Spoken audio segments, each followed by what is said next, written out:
கோவை விமான நிலையத்தில் தமிழக வெற்றிக் கழக நிர்வாகக் குழு தலைமை ஒருங்கிணைப்பாளர் செங்கோட்டையன் செய்தியாளர்களை சந்தித்தார். தமிழக வெற்றிக் கழகத்தினுடைய தலைவர் ஆடியோ வெளியிடுவதற்காக மலேசியா சென்றிருந்தார்.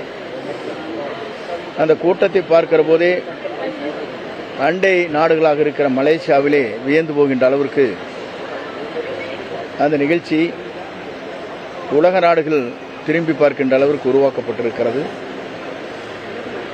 இதுவரையிலும் மலேசியாவை பொறுத்தவரையிலும் பிரதமர்கள், குடியரசுத் தலைவர்கள் மட்டும்தான் ரோட் ஷோ என்று சொல்வார்கள்.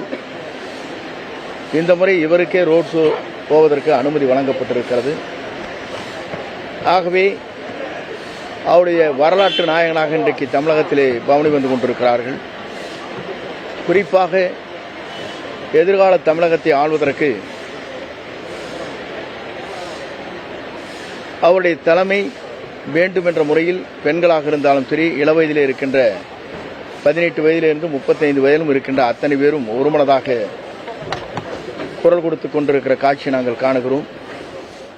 பிளே ஸ்டோர் மற்றும் ஆப் ஸ்டோரில் இருந்து பாலிமர் செயலியை QR கோடு மூலம் பதிவிறக்கம் செய்யுங்கள். செய்திகளை உடனுக்குடன் பெறுங்கள்.